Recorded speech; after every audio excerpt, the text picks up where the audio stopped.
Hiya, it's Jason in Jason's Jungle. It's been a while since I've done a video, so I'm just going to do a walk around the plot and show you what I'm going.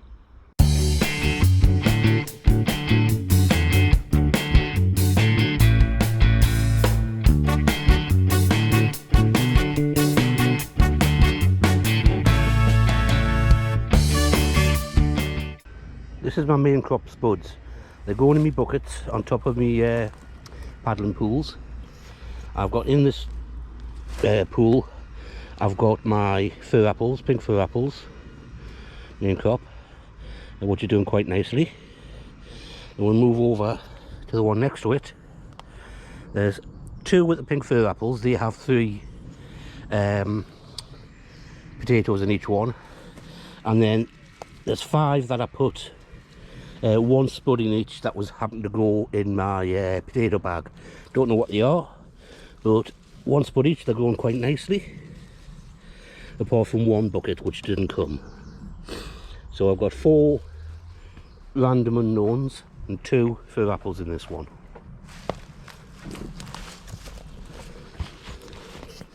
Then over here I've got 7 buckets of random unknowns from the potato bag. Each one's only got 1 in, and they're growing quite nicely. I just keep topping the water up, which I'll be doing later on today, and let them go their own way. These are my outdoor bush tomatoes. I've got 4 varieties in here. So these first 3 plants, 2 of which are flowering, 3 of which are flowering. These are first in the field, which is supposed to be an early variety. Then I have 5 San Marzano. This is supposed to be a bush version of it, and they're growing quite nicely, starting to get the flowers on. On the other side I have 4 Roma, and then at the end I've got 4 Principe Borghese, and I've interplanted them with some marigolds. Attract the pollinators, and well, they look nice, and they're supposed to be a good companion plant. I've mulched this with grass, which will help to maintain moisture, will break down, feed the soil, and suppress weeds, hopefully. And what I'll be doing is, with these posts, they're just about ready to put the first line in for a Florida weave. So I'll be doing that later on. In my next bed I have my squash. I've got 16 squash plants, winter squash, various types. So I have, down here I've got 2 harlequins, one either side. Then I have 2 Amazonka. So the harlequins are a stripy, acorny shaped squash. Amazonka are a round pumpkin squash. Then, which one's this one? Casperita. These are a small, round, white squash. Where did I put the label for this one? This is Cornell's Bush Delicacia. Those are absolutely gorgeous, a bit like sweet potato flavour. Thinner skin, so they don't last as long, but they are absolutely tasty. Next I have gold nuggets. So these are small orange squash, and following that by honey bear, a small green squash. This is starting to get the flowers and the squash on it as well. And finally I have Table King. So all of these are bush squash, and what that means is they don't have massive sprawling vines you get on other ones, but it means that they also have small pumpkins instead of massive pumpkins. Easier to cook when there's only 1 or 2 of you, and you don't need to have a massive oven to roast them in. Now this was going to be a brassica cage, but planting the brassicas out one day, I didn't have the right net down. So the next day, by the time we got down, the pigeons had all the brassicas. So I ended up planting in here the overflow of the squash. So anything that was left over from there, so the same varieties, I've just planted down the middle. You can see I've got my leaky hose there. That gets covered with the grass when I come to mulch this. And some of the brassicas are actually coming back. You know, they're thicker and they seem to have growing points. So you never know, I might end up with something growing, but they'll have to fight with each other. But yeah, that leaky hose I plug in usually when I come down every 2 or 3 days, and that gives enough moisture into the soil if I leave it on for an hour or so. So I try to make sure I come down at a time when the hoses aren't that busy, because I disconnected my tap at the top. Well, and yeah, this does the plug one hose in and it does the majority of the garden. In this mess are my onions. I don't know what varieties, I've got a few different ones. A lot of my seeds didn't come. I got some sets, put them in, and it needs weeding now. So that's one of my next tasks to do, is to sort out this bed. But we'll see. This is the fruit and fence in the middle. The vine at the far end, let's go and have a look up there. This is my grapevine. As you can see, lots of embryonic buds on there, lots of embryonic fruit, so I have to prune them back. I'm just rampant. You can see poking through there, in here, well, nettles, but also my red currants are poking through. And we'll come down to the kiwi, and you can see hundreds of flowers on these kiwis. Never got a single fruit. They're supposed to be they're so low, so they're supposed to be self-fertile, self-pollinating, whatever. But I've never had anything yet. Who knows?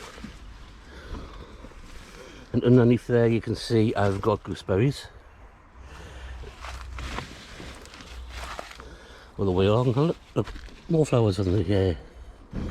They're starting to open now, and they should, if they get fruit, be ready in September. If. So you can see here, flowers are open. They're quite pretty flowers, and it was used to be used as an ornamental. Let's see if I can get into this one to give you a better view. Might be out of focus, I don't know. But yeah, that's the fruit and fence there. And now we're in the greenhouse. So you can see I've got my toms coming down. If you look up the top, they're almost to the top of the frame.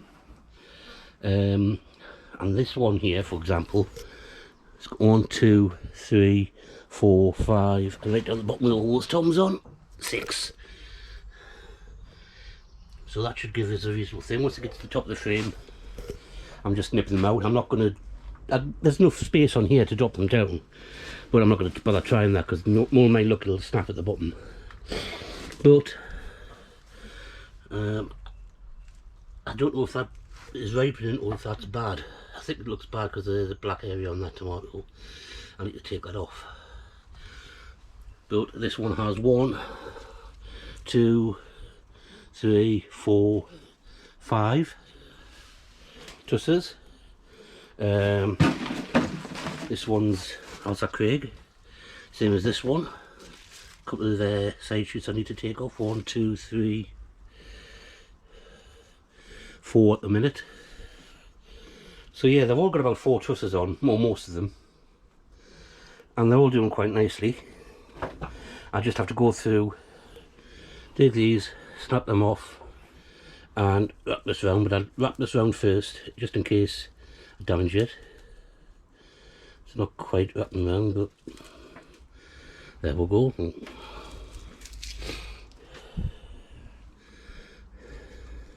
Try this one. Just basically wrap it around the string, tuck the leaves around, and that should hold in place. And now I can come in and just pull off this, and not too long time, once it gets up here, I'll just pinch off the growing tip and let it focus on the fruit. Here's a biggish one, getting bigger, so that I can easily roll about. So that's also Craig. These two, I think, oh yeah, well, there's a massive one. I'm going to have to get that snap off.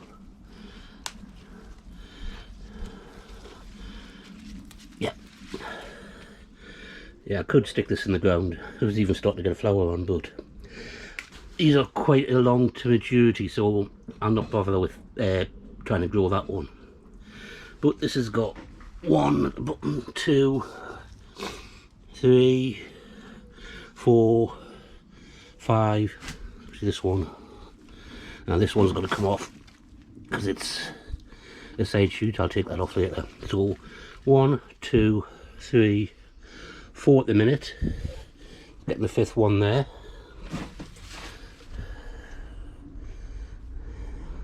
That was a Irish paste.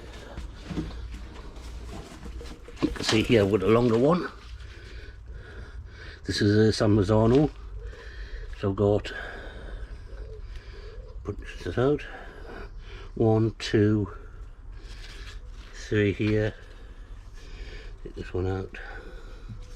4 here. 5th one starting there.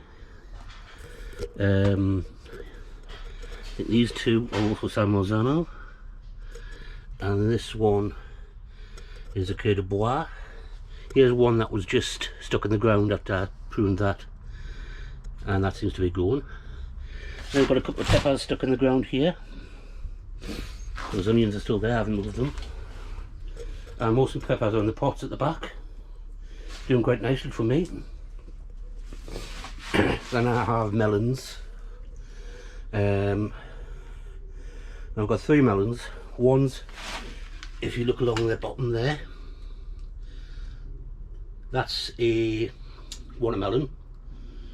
Then I've got, what have I got? A midget, Minnesota midget, and I can't remember the 3rd type. Under here, underneath my shelving, I have 3 cucumber plants which are coming on nicely. They've grown quite a bit in the last couple of days, so I'm going to have to clear out those shelves. And I've got a courgette. You can try to eat that into non-existent, but it doesn't work. It just fights with and it wins. But yeah, we've got loads of rhubarb coming off of that. Doing 1, 2, 3, 4 families, so that's doing quite nicely. Peas, beautiful flowers, but we should be hopefully getting pods of them. They're a dwarf, so I haven't got many supports in there. And then down here I've got parsley, a few weeds that need to be pulled out, but parsley's growing, and a couple of bits of chervil that's still there, and the odd potato needs to be pulled out. The next bed is my early potatoes, which you saw was planted earlier in the year, coming on nicely. Starting to get some flowers on, so won't be too long till I start having to delve around seeing what's in there. Oh, I can't eat this lettuce quick enough. You wouldn't think that we've had a good harvest of this already a couple of times. You know, just keep pulling the leaves off and they just keep growing back. Spinach is looking a bit naff now. It just bolted with this heat. Endives, okay. And the chard, we've got 2 types of chard. They're coming along okay. Weeds are doing fine. Next plot, well, we've got this, which is sorrel. This needs to be taken out, because it, well, not taken out, but I'm going to cut this right back, because underneath there are some courgettes, so I have to cut that back later on. So I've got 4 courgettes here. I think there's 3 zephyr and 1 green bush. Couple of strays there, magenta spring, tree spinach. I'll transplant that later on. And then I've got 4 trombone squashes, which will just go up this frame. Strawberries. A couple of plants died off. You can probably tell by the gaps in the layout, but the rest of them doing fine. A couple of red ones coming. I had a couple of spare brassicas, sprouts in the centre. I've got 2 of them. Then I have, what do I have? I think a calabrese and a cauliflower. And then on the outside I've got dwarf kales. So these are the ones the pigeons didn't have. So hopefully I'll get something off of these. More outdoor tomatoes. Now the scaffold frame has my Crimson Crush on it. Obviously it was a lot longer than this when I planted it, because I've planted the majority of it under the ground, a good 10 inches or so, and they're just getting to the state where they're going to be starting to be coiled up the string. Then at the front I've got my overflow from my bed through there that has the dwarfs, the bush. So this is a Princep Borghese, and this is a Aroma, and again I've got marigolds. Next bed I've got beans and the occasional ochre, and I'll be filling this up with something else later on.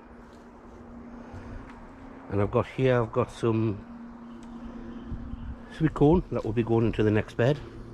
There's not much this year, a lot of the seeds didn't come, but I'll have sweet corn at the back, and I'll probably be putting some celeriac or something in here.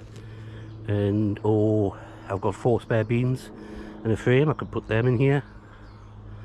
I've also got a cucumber. So basically I'll be filling this up with cucumbers, beans and celeriac. Now this is my polytunnel at the minute. As you can see, all those little holes got knocked out by the winter weather. So I need to sort out a replacement cover and what I'm going to do with this. So this isn't really in use this year, because I'll need to tidy it up and take all this, dismantle the frame, not the frame but the cover, and work out how I'm going to be doing the frame properly. But it'll do, I might stick a few things in here, lettuce or carrots or something later on, leafy things. Actually with this would have been a perfect, I should have put all those brassicas in here, would have been a great brassica net. Oh well, too late now. Anyway, okay, so that's my update at the minute. So I haven't been doing videos too often, but it's been grabbing time down here doing the heat and doing work as I can. But I'll try at least to do an update on how the crops are going, and I will see you later on. Ta-ra.